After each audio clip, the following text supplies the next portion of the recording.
Telugu young directors ఛానల్కి స్వాగతం సుస్వాగతం. ఈ రోజున మనం కన్నప్ప టీజర్ 2 రిలీజ్ అయింది. ఈ టీజర్ మీద నా అభిప్రాయం, సార్ సినిమా మీద అభిప్రాయాలు చెప్పండి సార్, టీజర్ మీద అభిప్రాయం ఏంటి సార్ అని మీరు అనుకోవచ్చు. ఈ సినిమా ఎందుకంటే ఇంతకుముందు ఒక కాంట్రవర్సీ ఇష్యూగా నిలిచింది. ఇంతకుముందు యూట్యూబర్స్ మీద, రకరకాల వాళ్ళ మీద ఇప్పటికి కూడా కేసులు ఉన్నాయి. ఆ చంద్రహాస్ అనే అతను ఇప్పటికీ కేసుల్లోంచి ఇరుక్కుంటున్నాడు. అతని యొక్క గోడు వినేవాడు కూడా లేడు. అంటే దీని మీద ఏదైనా కామెంట్స్, నెగిటివ్ కామెంట్స్ చేస్తే వాళ్ళు రకరకాల స్ట్రైక్స్ వేయటం ఇట్లాంటివి ఏదో తీసుకున్నారు. పెద్ద గొడవ దుమారం రేగింది. ఇప్పుడు సినిమా అద్భుతంగా ఉండాలని అప్పటి నుంచి అనుకుంటున్నాను నేను. కారణం ఏంటంటే ఈ సబ్జెక్ట్ తెలుగులో ఇప్పటికి 2 సార్లు వచ్చింది. ఒకటేమో మరి కన్నడ కంఠీరవ యాక్ట్ చేసినటువంటి రాజ్ కుమార్ గారు యాక్ట్ చేసిన కాళహస్తీశ్వర మహత్యం, దాన్ని మళ్ళీ భక్త కన్నప్ప అని కృష్ణరాజు గారు హీరోగా సినిమా చేశారు. ఈ కథని చేయాలని పాపం కృష్ణరాజు గారు కూడా ఊహించారు, ఎట్లాగా ప్రభాస్తో చేయాలని. సో తనికెళ్ళ భరణి గారు స్క్రిప్ట్ రాసుకున్నారని ఆయన కూడా చేయాలని ప్రయత్నించారు. ఇలా రకరకాలుగా డిస్కషన్ జరుగుతూ సబ్జెక్ట్ మంచిది, దానిలో వాళ్ళకి ఇంట్రెస్ట్ అయిన పాయింట్స్ ఉన్నాయి. వాళ్ళకి ఇంట్రెస్ట్ కాదు, 2 సార్లు హిట్ అయిన సినిమాలు, మ్యూజికల్గా హిట్ అయింది, కాన్సెప్ట్ వైజ్గా హిట్ అయింది, భక్తి భావాన్ని ప్రేరేపించినటువంటి అద్భుతమైన చిత్రాలుగా 2 సార్లు నిర్మిస్తే 2 సార్లు కూడా సూపర్ హిట్ అయింది. ఇప్పుడు 3వసారి వస్తుంది. ఇది హిట్ అవుతుందా, సూపర్ హిట్ అవుతుందా అన్న పాయింట్ ఆఫ్ వ్యూలో ఒక్కసారి మనం ఆలోచన చేసుకోవాలి. ఇంతకుముందు టీజర్ కానీ మరొకటి కానీ రిలీజ్ అయినప్పుడు చాలా విమర్శలు వచ్చాయి, ముఖ్యంగా గ్రాఫిక్స్ విషయంలో వచ్చాయి. ఇప్పటికి కూడా గ్రాఫిక్స్ విషయంలో ఇంకా వెనకబడే ఉన్నారనిపిస్తుంది. ఎందుకంటే ఆ గ్రాఫిక్స్ చూసినప్పుడు ఒక్కొక్క షాట్లో చూసినప్పుడు మనం సినిమాల్లో అసిస్టెంట్ డైరెక్టర్లు, కో డైరెక్టర్లు, అసోసియేట్లు వెనకాల ఉన్న బ్యాక్డ్రాప్లో ఉన్నటువంటి ఎవరైతే ఉన్నారో జూనియర్ ఆర్టిస్టులు నిలబెడతా ఉంటారు. అంటే ప్లేస్మెంట్ అక్కడొకళ్ళు నిలబెడతా ఉంటారు. అలా కాకుండా కొన్ని బాగా బడ్జెట్ ఉన్న పెద్ద బడ్జెట్ సినిమాల్లో ఆ న్యాచురల్ యాంబియన్స్ని వెనకాల క్రియేట్ చేస్తారు. ఇది వర్కంగా చెప్పాలంటే కన్నప్ప సినిమా చాలా పెద్ద బడ్జెట్ సినిమా, పైగా ఎక్కడో వేరే దేశాల్లో కూడా తీస్తున్నారు. అలాంటి చిత్రంలో కూడా స్కాంటీగా అక్కడొకళ్ళు డిజైన్ చేసినట్టుగా జూనియర్ సర్దినట్టుగా గ్రాఫిక్స్ పెట్టారు. ఒక మెయిన్ క్యారెక్టర్ ఉంటే దాని వెనకాల ఉన్న యాంబియన్స్, అంటే వాళ్ళ జాతి ఎవరైతే ఉందో దాన్ని చూపించేటప్పుడు, వాళ్ళ సమూహాన్ని చూపించేటప్పుడు అక్కడొక మనిషి గట్టిగా ఒక 25 మంది కూడా చూపించకపోతే ఇదే అతను చేసే యుద్ధం. ఇలాంటివి చాలా కనిపించాయి. ఒక్కసారి మనం ఆ టీజర్ గురించి మాట్లాడుకుందాం. మరొక అంశం నేను గమనించిందంటే, వాళ్ళ కోయ జాతికి సంబంధించినటువంటి వ్యక్తిగా మనకు తెలుసు ఎవరు, కన్నప్ప. సో వాళ్ళ అడవిలో ఉన్నటువంటి ఎవరైతే ఉన్నారో వాళ్ళ దేవతని చూపించేటప్పుడు మనకు ఎట్లా ఉందంటే, ఒక మామిడి తోట ముందు చిన్న సెటప్ లాగా పెట్టి దాని మీద ఒక 50 మంది 60 మంది నిలబడి పూజ చేసినట్టుగా ఉంది. అంతేగాని వాళ్ళు చాలా సంవత్సరాల నుంచి అక్కడ ఉంటున్నారు, అదే ప్రాంతంలో అదే అడవిలో ఉంటున్నారు, వాళ్ళ కులదేవతను ప్రార్థిస్తున్నారు, అక్కడ వాళ్ళ నాయకుడు ఇట్లా అనౌన్స్ చేస్తుంది అన్న యాంబియన్స్ మనకి కలగలేదు. నేను అంటున్నాను కాదండి, నేను చెప్తేది కాదు, దానిలో కనిపించింది చెప్తున్నాను. సో అంటే ఈ ఆర్ట్ డిపార్ట్మెంట్ కానీ డైరెక్షన్ డిపార్ట్మెంట్ కానీ ఇంకా పెద్దగా ఆలోచించలేదా, లేకపోతే అక్కడ మనకు వేరే దేశంలో వెసులుబాటు లేక అనుకున్నారో ఏంటో లేదు తెలియదు. కానీ వాళ్ళు వచ్చింది, తర్వాత గ్రీన్ మ్యాట్ టెక్నిక్స్, రకరకాల విఎఫ్ఎక్స్ టెక్నిక్స్ వచ్చినప్పటికి కూడా అంత కేవలంగా ఒక చిన్న గ్రూపును చూపించడం అనేది నాకే కొంచెం ఇబ్బందిగా అనిపించింది. తర్వాత ఈ గుర్రాల మీద రావటం, ఈ గుర్రాల మీద ఫైటు, ఆయన డ్రెస్సు, ఆయన పద్ధతి, ఆయన షార్ట్స్ చూస్తే నేను ఇదివరకు చూసినటువంటి బ్రేవ్ హార్ట్ అనే సినిమా ఉంటుంది మెల్ గిబ్సన్ది, దానిలో గుర్రాలు పరిగెట్టినట్టే ఆ గ్రీన్ మెడోస్లో గుర్రాలు పరిగెట్టడం, ఆ షార్ట్స్ చూస్తే నాకు బ్రేవ్ హార్ట్ సినిమానికి జ్ఞాపకం వచ్చింది. బ్రేవ్ హార్ట్ సినిమాని బాలకృష్ణ గారు కూడా చేయాలని కొంత ప్రయత్నం చేసి తర్వాత ఆపేశారు. దానికి కారణాలు తెలియదు కానీ రకరకాల కారణాల వల్ల ఆపేశారు అది. సో ఆ డ్రెస్సింగ్ కూడా అట్లాగే ఉంటుంది న్యాచురల్గా. అంటే ఇప్పుడు మనం కన్నప్ప సినిమా తీస్తున్నాం అనుకోండి, స్కేల్ మీరు ఏదైనా తీయచ్చు, ఇంటర్నేషనల్ స్కేల్కి దాని సబ్జెక్ట్ మీరు పాయింట్ ఆఫ్ వ్యూ ఏదైనా చెప్పచ్చు, బట్ దానికి తగ్గ విధంగా ఉండాలి కదా.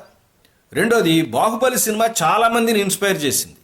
మొన్న ఇంతకుముందు కూడా నేను ఒక సినిమా చెప్పాను, మన మహారాష్ట్ర సినిమా వచ్చింది, ఇది ఛావా సినిమా. బాహుబలి ఇన్స్పిరేషన్ దానిలో కనపడుతుంది. దానిలో ఏం తీసుకున్నారు, యుద్ధ సన్నివేశాలు ఏవైతే ఉన్నాయో ఎఫెక్టివ్గా చెప్పడానికి ఎమోషనల్గా చెప్పడానికి, ఆ బ్యాక్డ్రాప్ క్రియేట్ చేయడానికి, యుద్ధ సన్నివేశాలు న్యాచురల్గా క్రియేట్ చేయడానికి వాళ్ళ పడ్డ తపన ప్రతి ఫ్రేమ్లో కనబడుతుంది. మరి ఆ తపన ఇక్కడ ఏది? గుర్రాలు పరిగెట్టమేనా? ఒక 25-50 గుర్రాలు పెట్టేసి పరిగెట్టేస్తే అయిపోతుందా? లూజ్ ఫ్రేమ్స్ అని లూజ్గా లేవు. ఇదన్నీ సరైనటువంటి అంటే యాంబిషన్ ఉండొచ్చు కాక ప్రపంచవ్యాప్తంగా రిలీజ్ చేయాలి, అద్భుతంగా ఉండాలని అనుకోవచ్చు. అంటే మీరు చిన్న గ్లిమ్స్ చూసి సినిమా అంతా ఎలా ఉందని ఎలా చెప్తారని. ఏమంటే ఏదో అంటారే, అన్నం ఉడికిందో కదా చెప్పండి, ఒక ముతుకు పెట్టుకుంటే చాలని.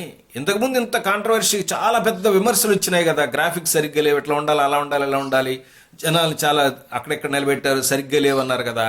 వాటిని పరిష్కరించుకున్నారా? ఇదివరకు ఇట్లాగే జై హనుమాన్ సినిమా మీద వచ్చినప్పుడు అక్కడ నార్త్లో సినిమా మనకి ప్రభాస్ సినిమా బాగాలేదని వచ్చినప్పుడు, రామాయణం మీద సినిమా వచ్చినప్పుడు బాగాలేదని అంటే వెంటనే మన తెలుగు డైరెక్టర్ సరి చేసుకుని అద్భుతమైన గ్రాఫిక్స్ తీసుకొచ్చాడు. మనకు అది పేరుంది తెలుగులో, దాన్ని చెడగొట్టుకుంటే ఎట్లాగా? శివుని క్యారెక్టర్ వేసినప్పుడు అక్షయ్ కుమార్ యొక్క లుక్ కానీ అది కానీ మనకి north Indian look, south Indian look అనుకోదు, బాగుంది. ఆయనకి చాలా ఎఫెక్టివ్గా ఉన్నాడు, ఆయన కళ్ళతో పలికించడానికి చేశారు. కానీ పార్వతీదేవి క్యారెక్టర్ వేసినటువంటి ఆ కాజల్, ఆ షాట్ ఏదో అమాయకంగా ఉంది. 2 షాట్స్ మీరు చూడండి, ఒక 2 షాట్స్ చెప్తాను. ఒకటి, వీళ్ళిద్దరూ అంటే శివుడు ఇట్లా ముందు ఉంటాడు, తర్వాత వెనకాల బ్యాగ్లో అంటే ఈయన ఓటీఎస్లో ఆమె పార్వతీదేవి ఉంటుంది, ఆ షాటు. తర్వాత లాస్ట్లో వచ్చే ప్రభాస్ షాట్. ఈ 2 కూడా ఒకటే టైప్ ఆఫ్ షాట్, దాదాపుగా ఒకటే షాట్స్. కంపోజ్ చేసినప్పుడు ప్రభాస్ షాట్ ఏమో చాలా ఎఫెక్టివ్గా కనబడుతుంది, ఈ షాట్ ఏమో చాలా వీక్గా కనబడుతుంది. క్యారెక్టర్లో ఆమె ఇన్వాల్వ్ కాలేదు అనిపించింది. అలాంటి షాట్స్ ఎందుకు వేస్తారు పర్టికులర్ ట్రైలర్లో? సినిమాలో ఏదైనా ఉండొచ్చు కాక, అంటే ఎమోషనల్గా సీన్ జరుగుతుంది కాబట్టి రకరకాల ఎమోషన్ పలికిస్తుంది. కానీ ఈ ట్రైలర్లో వేసినప్పుడు ద బెస్ట్ షాట్స్ ఏవైతే ఉంటాయో సినిమాలో అవే వేస్తారు. ఈయనేమో చాలా సీరియస్గా లుక్ ఇచ్చేలా లుక్ టర్న్ ఇచ్చి చేస్తుంటే ఆవిడ రెప్పగొట్టుకుంటూ ఆ బేలగా చూస్తూ ఉంటుంది. అంటే ఎమోషన్ లేదు, అందుకని ఆ షాట్ అంత ఇంపాక్ట్ ఇవ్వలేదు. లాస్ట్ షాట్ ఎందుకు వచ్చింది? సో ముందున్నటువంటి ఎవరైతే క్యారెక్టర్ ఉన్నదో ఆ క్యారెక్టర్ని అవుట్ ఫోకస్లో పెట్టారు, తర్వాత అక్కడ టైట్ క్లోజ్లో చూపించారు ప్రభాస్ని. దానిలో యాక్షన్, దానిలో ఎమోషన్ కనపడుతుంది. అందుకని ఆ షాట్ చాలా మన గూస్ బంప్స్ తెప్పించింది. మొత్తం ట్రైలర్ ఒక ఎత్తు, లాస్ట్ షాట్ ఒక ఎత్తు, అలా ఉంది. సో ముఖ్యంగా నేను చెప్పాలనుకున్నది ఏంటంటే, సినిమా ట్రైలర్ని తీసేటప్పుడు మన యంగ్ డైరెక్టర్స్ కానీ పర్టికులర్గా ఆలోచించవలసింది ఏంటంటే, సినిమా యొక్క స్టోరీ ఏ ఫ్లేవర్లో ఉంది చెప్పటం. రెండోది, సినిమాలో ఉన్న బెస్ట్ షాట్స్ ఏవైతే ఉన్నాయో అవి చూపించడం. సినిమాలో ఏవైతే విమర్శ వచ్చిందో, ఇంతకుముందు మన మీద విమర్శ వచ్చిందో, ఎవరైనా పక్కన చూసిన వాళ్ళు చెప్తారో ఆ విమర్శలను పట్టించుకుని వాటిని సరి చేసుకోవడం. ఇలాంటివి ఏమి లేకుండా చేస్తే మాత్రం మనం తీసే ట్రైలర్స్ కూడా కేవలంగా ఉంటాయి. ఇది తప్పకుండా మన యంగ్ డైరెక్టర్స్ అందరూ కూడా నేర్చుకోవాల్సిన అవసరం ఉంది. ఇక మగధీర డైలాగ్లో ఒక డైలాగ్, మగధీర సినిమాలో ఒక డైలాగ్ ఒకటి ఉంటుంది. ఒక్కడిని కాదు షేర్ ఖాన్ 100 మందిని పంపించు. ఇక్కడ కొంచెం నెంబర్ మార్చారు, 1000 మందిని పంపించండి. బాగానే ఉంది, very good. High budget cinema కాబట్టి కొంచెం నెంబర్ని పెంచారు, బాగుంది. అలాగే విజువల్స్లో కూడా ఆ హీరో బ్యాక్డ్రాప్లో గ్రూప్స్ను పెడితే బాగుండేది. చాలా మంది ఎక్కువ జనం ఉన్నట్టుగా చూపిస్తే బాగుండేది. అందుకని అక్కడొక్కడో మన తెలుగు సినిమా, పాత సినిమా, బడ్జెట్ సినిమాల్లో అంటే 50 లక్షలు 30 లక్షలు తీసే సినిమాల్లో జూనియర్ ఆర్టిస్టులు పెడితే వెనకాల బ్యాక్గ్రౌండ్ ఖాళీగా ఉండకుండా కోసం ఏం చేస్తారంటే అక్కడ సర్దుతారనమాట, నిలబెడతారు. వాళ్ళు ఒకటే నిలబెడుతుంటారు ఇట్లా పని పాట లేకుండా, అలా సర్దారు. అలాగే మరొక విషయాన్ని నేను స్పష్టంగా చెప్పదలుచుకున్నాను. ప్రభాస్ క్యారెక్టరు ఏమై ఉంటుంది అని ఆ ఊహకి వెళ్తే నాకు అనిపిస్తుంది ఆయన కూడా శివుడు క్యారెక్టరే. కాకపోతే కైలాసంలో శివుడేమో అక్షయ్ కుమార్, భూమి మీదకి మారువేషంలో వచ్చి కన్నప్పతో మాట్లాడతాడు చూసారా, ఆ శివుడు ఈయన వేశాడు. నంది ఇంకో క్యారెక్టర్ అంటున్నారు, కానీ నాకైతే నంది మీద అట్లాంటి క్యారెక్టర్ ఉండదు. నంది క్యారెక్టర్ మన దానిలో లేదు, ఏమన్నా క్రియేట్ చేశారేమో మరి వాళ్ళ క్రియేటివ్కి హ్యాట్స్ అప్ చెప్పాలి. నాకు తెలిసినంత వరకు ప్రభాస్ క్యారెక్టర్ కూడా భూమి మీదకి వచ్చి మారువేషంలో వచ్చిన శివుడు క్యారెక్టరే. ఆయనకి ఇంటరాక్షన్ ఉంటుంది, బహుశా యాక్షన్ కూడా పెట్టి ఉండొచ్చు అనిపిస్తుంది నాకు. ఒకవేళ అలా గనక ఆలోచించి చేశారంటే మాత్రం ఆ పర్టికులర్ పార్ట్ మాత్రం అదిరిపోతుందని ఇప్పుడే చెప్తున్నా. కాన్సెప్ట్లో కూడా నేను ఇంతకుముందు ఎపిసోడ్లో చెప్పినట్టుగా ఇది భక్త కన్నప్ప అంటేనే భక్తికి సంబంధించినటువంటి క్యారెక్టర్ అని మన తెలుగు నేలలో అందరికీ పరిచయం అయినటువంటి పరిస్థితి. ఇది గ్లోబల్గా తీసుకెళ్తున్నాం సార్, కాబట్టి రకరకాల పోరాట సన్నివేశాలు చూపించాలి అన్నప్పుడు నువ్వు బాహుబలిలో ఉన్నటువంటి ఆ పోరాట సన్నివేశాల్లాగా తీసి ఆల్రెడీ చూసేశారు కదా ప్రపంచం. నువ్వు కొత్తదనం ఏం చూపించావు అనేది నాకు ఈ ట్రైలర్లో కనిపించలేదు. సినిమాలో ఏమైనా ఉందేమో చూద్దాం. నేను కూడా ఆశగా చూస్తున్నాను ఏదైనా కొత్త కాన్సెప్ట్ చూపిస్తారా అని.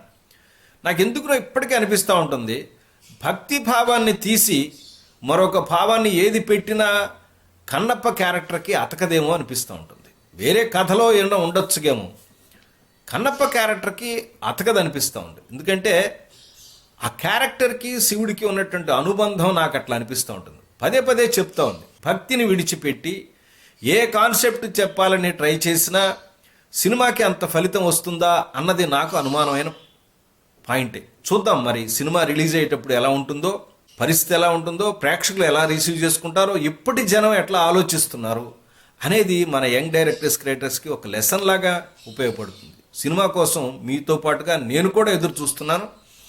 మరింత అద్భుతమైన షాట్స్తో మరొక మంచి teaser cinema production house release చేయాలని, ఇంకా మంచి ప్రమోషన్స్ చేయాలని, ఇలాంటి చిన్న చిన్న కరెక్షన్స్ ఏవైనా ఉంటే దయచేసి కరెక్ట్ చేసుకోవాలని చిత్ర యూనిట్ని ఒక్కొక్కసారి రిక్వెస్ట్ చేస్తున్నాను.